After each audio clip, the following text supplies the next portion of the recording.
Look, can I get a parlay?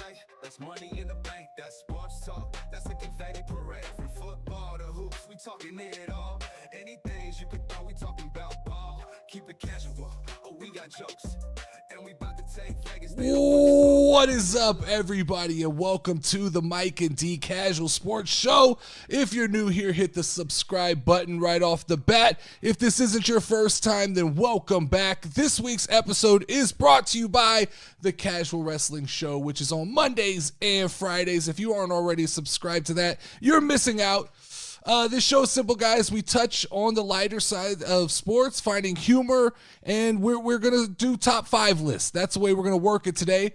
If you want a bunch of nerdy stats and old guys arguing, there's plenty of other shows for that. Right here, we keep it comical. This is a live podcast, so make sure to drop any hot takes, opinions, or questions that you have during the show into the chat, and we'll get to those at the appropriate time. Now, with all that out of the way, let's start with our first top 5 list. Mike, starting off this week, we're going to go top 5 NFL rookies this season. I'll hit you with mine first. My number 5 is Bo Nix. My number 4 is Caleb Williams. My number 3, Brock Bowers. My number 2, Malik Neighbors. My number 1 is Jaden Daniels. Quarterback heavy. They control the ball. They control the game. That's the rookies I like. Who do you got, Mike? Yeah. So my top 5 rookies. At number 5, I have Brock Bowers from the Las Vegas Raiders. At number 4, I have Brian Thomas Jr. from the Jacksonville Jaguars. At number 3, I have Jared Verse from the Los Angeles Rams. At number 2, I have Malik Neighbors from the New York Giants. And at number 1, consensus pick, Jaden Daniels from the Washington Commanders. I think when you boil down the rookies this year, I think these are the 5 that kind of really stand out. There's a couple other ones that you could throw in there, but I think these are the 5 that you need to pay attention to. All right, so let's look at the list then. Let's talk about it a little bit. We got crossover here. We were looks like we're pretty much in agreement here with Malik Neighbors and Jaden Daniels. I think that was a simple, I slotted them in immediately. Yeah, that's simple. Yeah. It's a where no-brainer. you go outside of that. And I think you can quickly read by our list, football guy down there. Yeah. Casual football watcher is me. I gravitate to the guy making the play, the guy holding the ball, the guy throwing it, the quarterback. I got Bo Nix in there. I got Caleb Williams in there. I'll be real honest with you. I'm not even sure I know who Jared Verse is, Mike. He's an outside linebacker for the Rams. He's a rookie. He wears number. It's a single number. I can't remember. I think it's maybe 8 or 5, something around those lines. Came from Florida State. He's making a nice little name for himself on the Rams. The Rams are going on a little run, and he's played a pivotal part in that. You run down my list here. Brian Thomas from the Jacksonville Jaguars. I think he's been probably the second best wide receiver rookie-wise in the league this year. Okay. He's been Trevor Lawrence's best target to this point. And then Brock Bowers out of the Raiders. And obviously he's on a crappy team. So, he's not getting as much production as he probably should. But when he gets his opportunity, he's made the most of it. I think he's going to be probably in the conversation of a top 5 tight end in the next 3 to 5 years. So that makes sense. Yeah. I will agree. I had him on my list at number 3. That's the only non-quarterback. Or no, I have Malik Neighbors. My bad. I had 2. But I agree with you on Brock Bowers. I think shitty team, doing the best he can in that situation. Guy I want to talk about is Jaden Daniels. Jaden Daniels is really kind of the surprise of the draft to me, because you had all the talk about Caleb Williams. You had all the talk about Bo Nix and all of these other quarterbacks. And Jaden Daniels just quietly kind of showed up to a team that really, I don't know what your expectation was for Washington coming into the season, but I don't think anybody expected them to be where they are right now. Am I wrong in saying that? Washington's been a tricky team over the last couple of years because they have the talent, but it's just like they hadn't had the coaching and they hadn't had the quarterback, right? So they brought in the defensive coordinator from Dallas, which you already knew that Washington had a solid defense. So that was going to be solid. It was just going to be what they did on the other side of the ball. They needed a quarterback, right?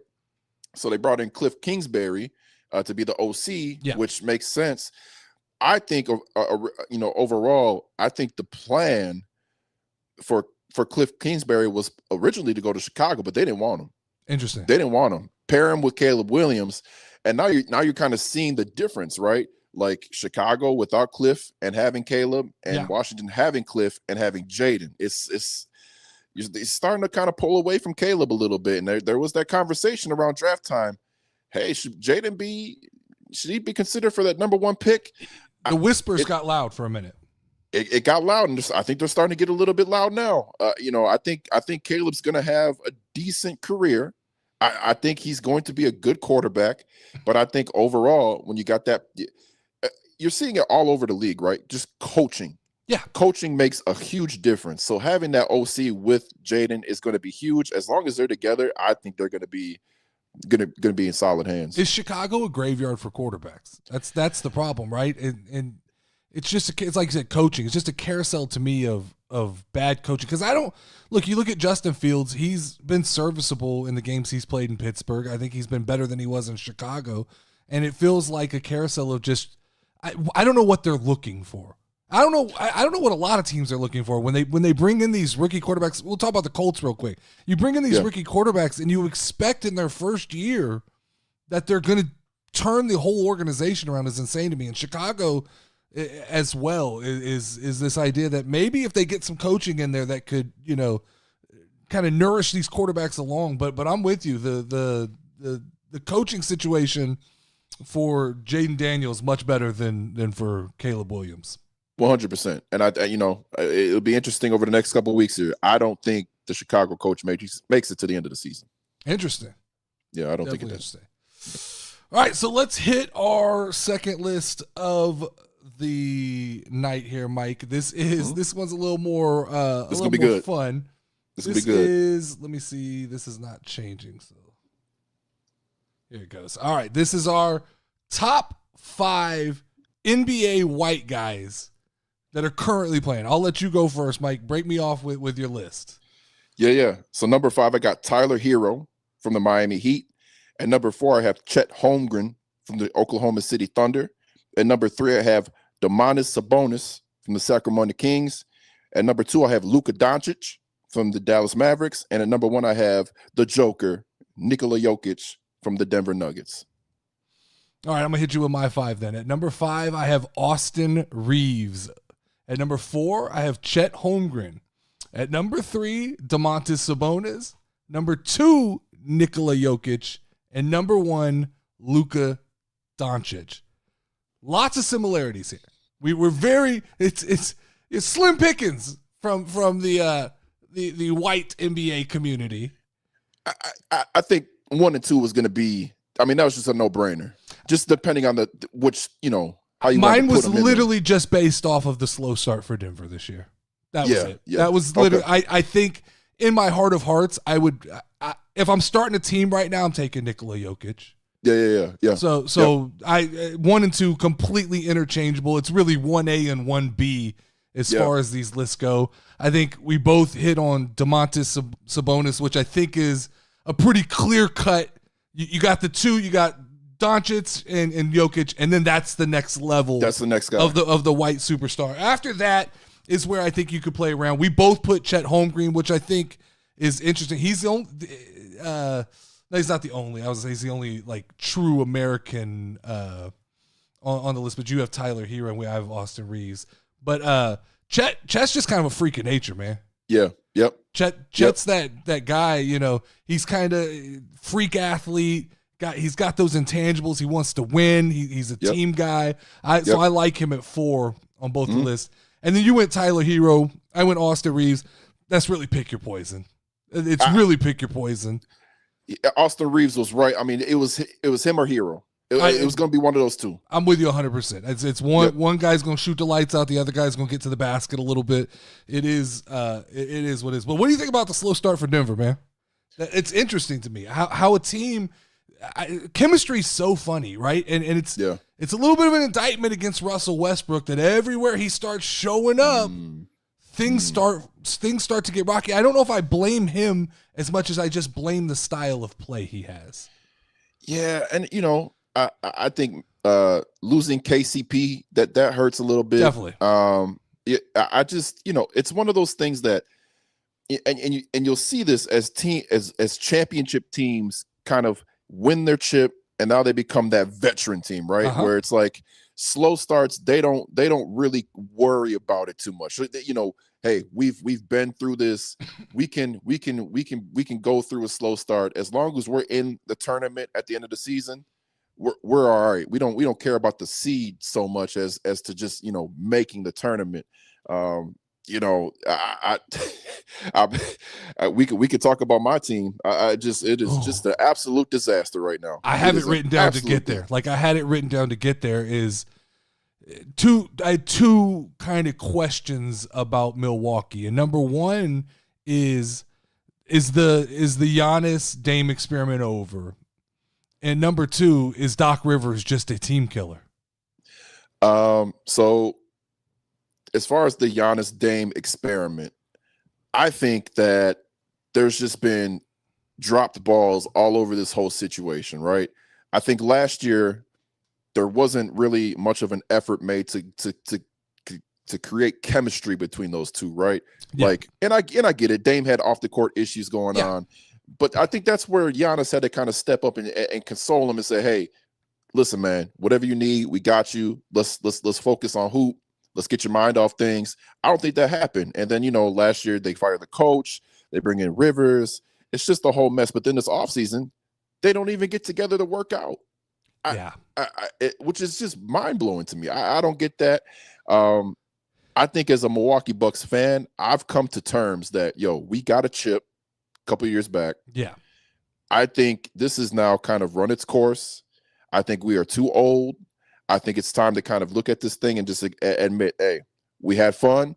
Now it's time to kind of get this rebuild. I think we have plenty of pieces that we can trade away to get assets back that won't necessarily make a rebuild have to take a long time to happen, right? You can get guys back that'll kind of jumpstart the rebuild. And I think ultimately what comes down to it is which player you're going to end up keeping. Is it going to be Dame? That's what I was just about to ask you. I was looking up, how old is Giannis? I think he's 28 or 29. 29.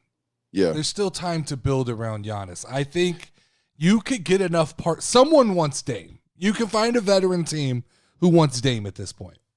I'm gonna make a hot take here. Okay. I'm good on Giannis. I don't think I need him anymore. Interesting. And that pains me as a Milwaukee Bucks fan. But I think at this point, you've kind of gotten everything that you're going to get from him. Interesting. Right? Like, his skill set is going to be what it is, right? If you don't have free throw shooting down by this point, it's not going to happen. If you don't have that jumper, being silky smooth at this point, it's not happening. He's going to be that dominant player. I think teams are catching on to how to stop him now. Gotcha. And we've seen it over the last couple of years. And I think what you could get back for a Giannis compared to a Dame is going to be night and day. Like, you'll get a nice package. You'll get a nice package.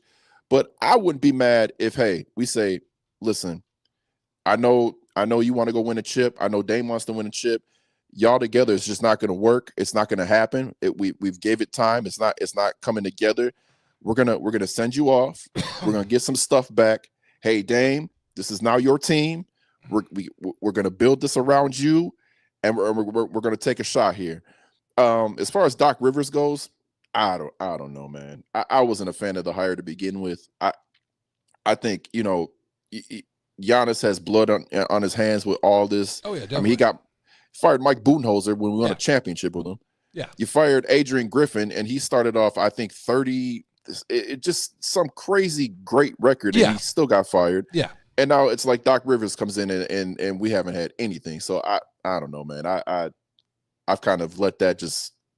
It is what it is, but yeah, it's not good in Milwaukee, man. The Dame situation's interesting to me because I question how willing.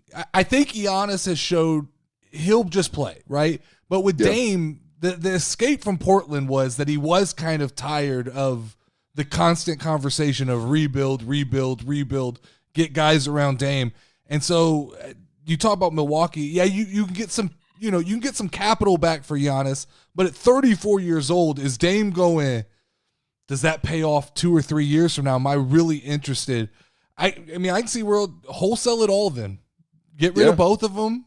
Yeah. You could probably get a hell of a draft. You could probably get something young for Giannis. A solid young piece to build around and some draft picks for Giannis. I think you could probably collect some more draft capital for Dame. And then I'm with you, start the rebuild because it's tough. I know Milwaukee has the same problems as San Antonio. It's just not a free agent destination. It's not. So you're not going to ever lure. You have to do it organically. You have to build through the draft. You have to collect that capital. Yep. And so I'm with you. I think that if you look up quickly and you're not convinced that Dame and Giannis can win a championship, it's time to punt on that situation. So I'm 100% with you on that. Yeah. All right, let's bring up our third list here of the night, which is the top. We're gonna jump into the world of pro wrestling here, Mike. Let's do it. This is what we do on our other shows, so we're gonna bleed it over a little bit here, but we're gonna talk about the top 5 masked wrestlers in all time top 5 masked wrestlers. I'll go first. I've got at number 5, I've got Rey Mysterio.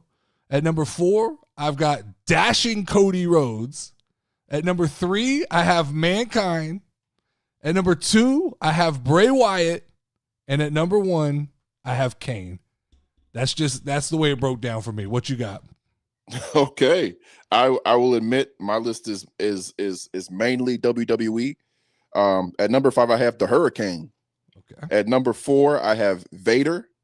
At number 3, I have Mankind. At number 2, I have Kane. And at number 1, I have Rey Mysterio.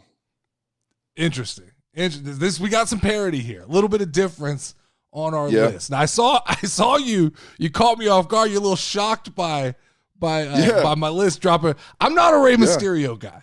I think he deserves in the top 5. He's got to be on the list, but I've never been a Rey Mysterio guy. So I couldn't get him any deeper than just cracking the top of the list. Okay. I will tell you, Dashing Cody Rhodes, underrated masked wrestler, doesn't usually get brought up in the conversation, but Dashing Cody Rhodes, one of my favorite variations of Cody. I see. Okay, see, that was a curveball because it's a mask, but I didn't think it was a mask. So all right. So like, would Sting then be a mask? Is that a mask, or is that's an interesting question? Is it face paint, right? Yeah. Yeah, but Cody's was a mask. It was a. That's true. The broken nose mask. Okay. Yeah. I'm playing fast and loose here, Mike. I get it. I definitely get that. When I went to look up and research, he did not pop up on any list. Okay. I dug that one out of my deep bag of wrestling knowledge. Here was Dashing. Almost put Carmella on the list just for fun. Oh, she had the mask for a minute. Yeah. I didn't know if I could put a Mankind or a Vader because like their masks were like they had like it was like is that like a mask? I think or so. Is that just kind of okay. I think so. I think you're fair with Vader, and Vader had high consideration for my list. Okay. We both had Mankind at 3. I think definitely that's a mask. I'm under the idea that anything that just is a physical piece of material that covers your face is a mask. Okay. I didn't reach outside of WWE very much either. That's where both our knowledge kind of spans from. I have Kane 1. I've just always been a Kane guy. I think it's well known on the wrestling channel. I've always gravitated to bigger, stronger, over the top characters, and so Kane's my 1. But I can see. Rey Mysterio 1 kills me, Mike. That's it. That's the killer. Me. Yeah, that's the killer. When you say masked wrestler in today's that's modern, what you think of. That's where your mind. I agree. But Kane. I mean, back in the 90s, yeah, man. I mean, the entrance, the music. I even like the unmasked Kane and then the remix of the music. Yeah. It was a good run for him. So I'm with you on that being at least the top 2. So for sure. And then you just no Bray Wyatt on that list? No Fiend? The Fiend just didn't do it for me, man. Like it was cool, but like, I I don't know. I don't know. I I don't know. We could have put Uncle Howdy on here. Man, look, I ain't touching Howdy. I ain't touching Howdy. We got too much experience with that lately. And then Hurricane, you have Hurricane 5. A lot of people are big fans of Hurricane. I'll admit that like every time I've stopped watching wrestling was probably like where Hurricane had some moment. So I've never, I don't even think I've seen a Hurricane match in my life. Think of R-Truth. Okay. But like he got more wrestling opportunity. So comedic, but like more opportunities in ring. Like, and he actually won like some titles and stuff. Yeah, I can't, like, I know, like, I can picture in my head what he looks like, but that's it. Yeah. Like, maybe played him in a video game, but I can't just, identify exactly like a match or anything like that. I got you. So it looks like our crossover was really Rey Mysterio and Mankind and Kane. All right. Kane. Pretty solid. Yeah. Pretty solid. Yeah. All right, let's pick up on the last list we have for today then, Mike, which is our wild card. Just the wild card. It's the wild card this week. This was trending on social media. This is the top 5 Girl Scout cookies. Mike, hit me with your list. Top 5 Girl Scout cookies. Now, I will admit, I'm not super familiar with every one of them, so I kind of went off of like what they look like and what they sound like. So bear with me. At number 5, I have the Thin Mint. Okay. At number 4, I have the Toast Yay. At number 3, I have the Girl Scout S'mores. At number 2, I have the Lemonades. I think that's how they do it. The Lemonades. Right. At number 1, I have the Trefoils. I hope I'm saying that correctly. Number 1, Trefoils, Trefoilies. I don't know. Something like that, but it sounded good. Yeah. So I'm going to go with you on this. We had a pre-conversation about this that you said, not a big Girl Scout cookie. I said, just bear with me. Let's go with it. We can run the list however we want to do it, right, Mike? So my list for top 5 Girl Scout cookies goes number 5, Thin Mint. Number 4, Thin Mint. Number 3, Thin Mint. Number 2, Thin Mints.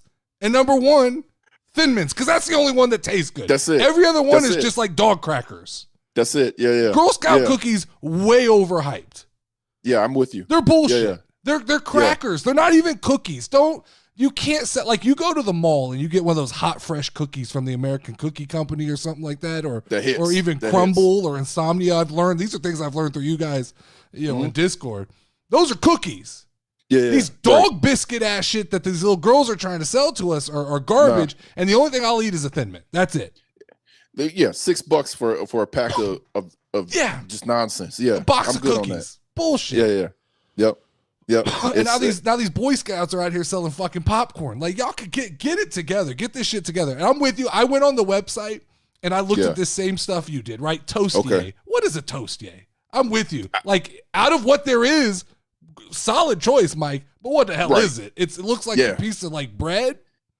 It's what it. Yeah, it's like a cutout of a piece of bread. Yeah. Wavy D saying the Samoan cookies are fire.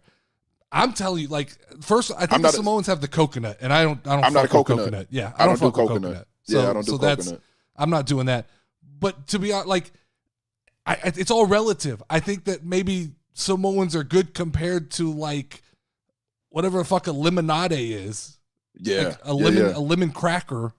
Yeah, there's just better cookies. There's just Oreo. Every flavor of Oreo starts above this. And even like Oreo makes a version of the Thin Mint, and it's the superior Thin Mint. 100%. 100%. I did this. I want you to stick with me. I want you to roll with me on this Girl Scout cookie one. But yeah, Girl Scout cookies are bullshit. Lauren's trying to jump in. She was a Girl Scout. She says trefoils are number 1, but no, they're just all bullshit. So I've had the trefoils. Okay, those are what is that? What is a trefoil? It's like it's a shortbread cookie. Okay, that better than most. Right. Wait, hold on. Wavy D just said, you got to go find the Black Girl Scouts. They sell Thanksgiving trays of mac and cheese, greens, yams, and the whole 9. I think that's bullshit. I've never seen that stand. What the hell is that? Where's that stand at? We're gonna have to find that shit because that is not my experience. I'd be in line. I'd be in line.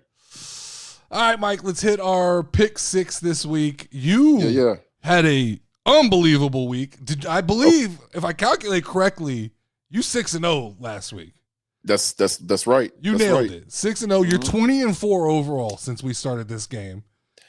What's the guy they on ESPN, the Swami or whatever? Oh, I remember. I remember Swami. Yeah. That's me. Give me That's the title. You're unbelievable because I'm 13-11, which I'm stoked about. If I'm staying over 500, I'm excited. But I'm at this point, I'm kind of cheering you on watching this. When I saw 20-4, I said, "Damn, we need to figure out how to bet that way because that's where the money is." Dip in there. You might have to dip into that. The money line. Yeah. Might have to bet some money lines here. But we got 6 new games this week. Okay. Tried to pick things that look the best, divisional games where the records are pretty close. Started off with the Bengals and the Ravens. Who you got? Ooh, this is going to be a hell of a game. I believe the Bengals won the first matchup. If I remember correctly, it was a couple weeks back.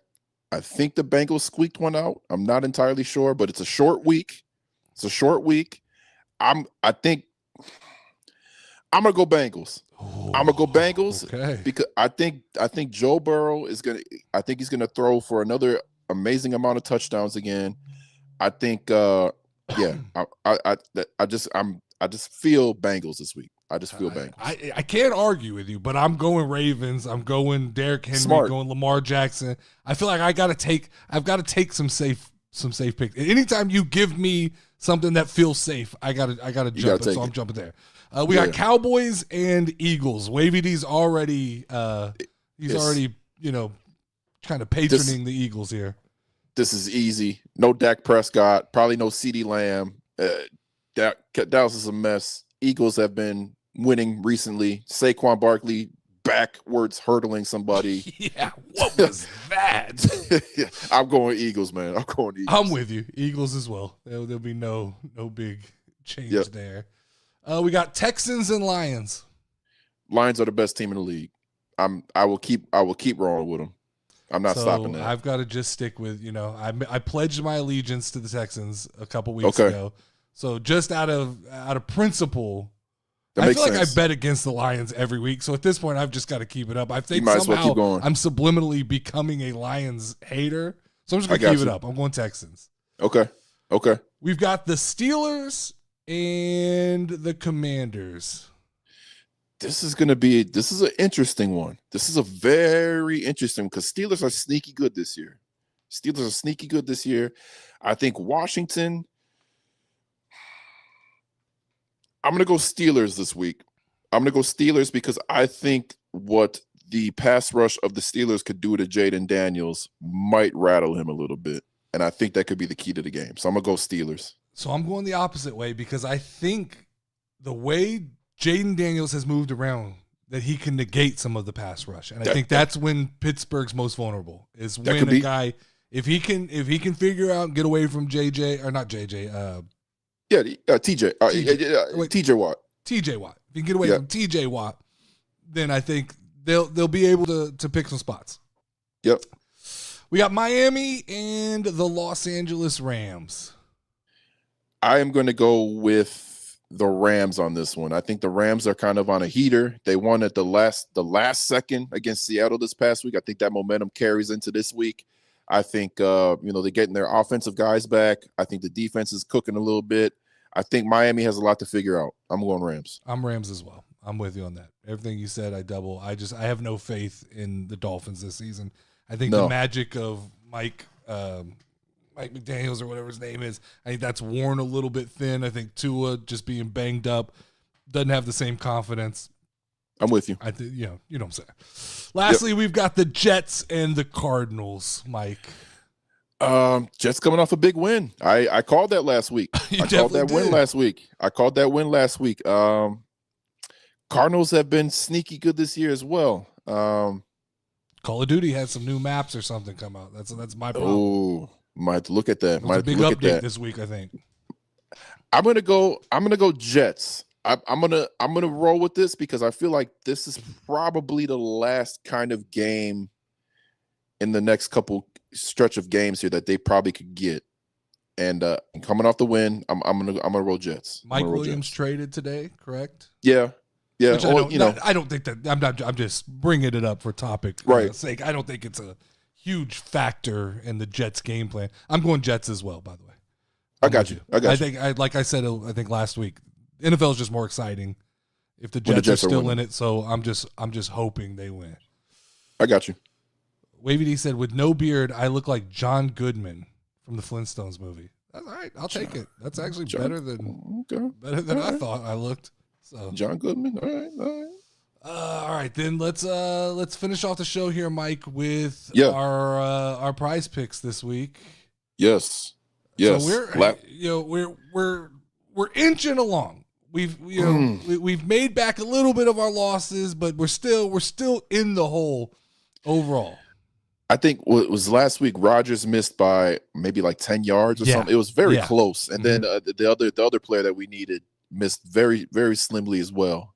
So it's like we're hovering around. We're in the world of it. We're in there.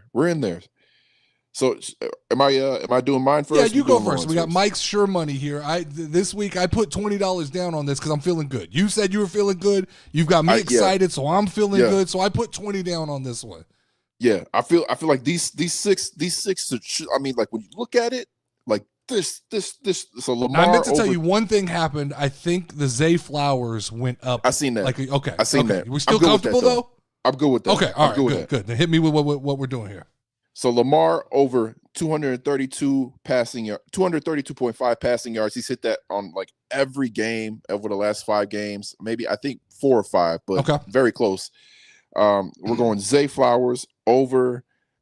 I had it at 59.5, but I think it went up to 61.5. Yeah. I'm good with that. Okay. I think that's his receiving target. So if now Lamar's if he hits 60, that's a big problem. 60. But for Lamar to get 232, he's got to throw it. Get the guy that's going to catch the ball. Derrick Henry, this is like an automatic 0.5 rush receiver. Game, right? He's scoring every game. So why not? Joe Burrow over 36 pass attempts. I think, you're going to have to throw the ball to beat the Ravens here. Ravens are going to stop the run. Burrow's been throwing the ball all over the field the last couple of weeks, so that makes sense. I have Chase Brown under 15.5 rush attempts. Like I just said, I think they're not going to be able to run the ball that effectively. I don't think I was looking. I don't think there's been an opponent that's gone over 15 rush attempts against the Baltimore Ravens at this point either. So that was something that was interesting. And then Justin Tucker over 7.5 kicking points. I think, Lamar and the Ravens are going to score. I think there'll probably be a field goal or two. I think that's probably close to a safe bet as well. So those are my 6. So I'll tell you, I find interesting. I like the pass attempts bet. Yeah. To me that, and this is just in my weird brain of the way I calculate things, but like that feels like a metric that's pretty safe. I think I told you this last week that like you can look at a game plan. And like you said, you can look at the teams that have played this team, and if they pass a lot, and then how many times does this guy throw? It's going to take a lot of passes to win this game. So I like the passes. I was telling Lauren earlier that to me, that and like the rush attempts feel solid. Some of the which I'll get to Lauren's in a minute, a catch over 25 yards is so that's hard dependent to do. On all right, just the ebb and flow of the game. Yeah, 100%. That's too tough to really to judge because you never know what you're going to get in terms of being open or whatnot. So yeah, I'm with you. So having said that, let's get into Lauren's long shot here. Yeah. This is 6 picks at $10 to pay $90. She's got Zay Flowers at over 61.5. So she wanted to go head to head on Thursday. Okay. So I'm good with that. She's out to win. She's out to beat us, Mike. She wants to do something to us. Yeah. She's hungry for a victory here. She took Lamar Jackson at over 232.5 passing yards. Yep. She took the Derrick Henry touchdown. Of course. She's got Joe Burrow at over 267.5. I think okay. She's got Evan McPherson at 1.5 field goals made. Okay. And then she's got Jamar Chase at over 81.5 receiving yards. That's the one where I'm like, that's the one where it's like, I think that's the one you need to kind of get the rabbit ear on. Because, He's gonna have when you get to the 80s and 90s, that's kind of like it could happen because you can get that big play. It's a big game. I mean, you're saying that guy is going to have a big game. So, and if Joe Burrow's going to hit that number, it's got to be. Yeah. I don't think there's a lot of plan put in that, but I see what you're saying. Yes, I could see it. Listen, I think both of these are solid. We'll see who gets it done. She was leaning towards on Jamar Chase. I think it was over a 25.5-yard catch, a receiving in one play. And so I think I talked her off that circle or off that bridge a little bit. Okay, yeah, that's tough, but. So when we looked at he's only had like 2 all season. Oh well, then yeah, okay. So he accumulates. So he hasn't had the big play this year. Yeah, that makes sense. All right, that's it. You got anything else? Lots of trades, but nothing. Trade deadline's done. I haven't seen. Yeah, basketball's been kind of silent. I know college just started up yesterday. Yeah, we're in the mid. Everything's starting to bubble. It'll take a minute for everything to get cooking. Yeah. No, I'm good, man. It was a good show. Definitely. I'm in too. That's all we got for you guys tonight. Make sure to like and subscribe to the channel. Make sure to check out the Nerdy D Pod tomorrow and the Friday Night SmackDown after show on Friday. As always, we want you guys to join the Discord. Come hang out. We talk sports. We talk wrestling. We talk anything you want to talk about. There'll be somebody in there to talk about it with you. Having said that, I am Nerdy D. That is Milwaukee Mike, and we will catch you guys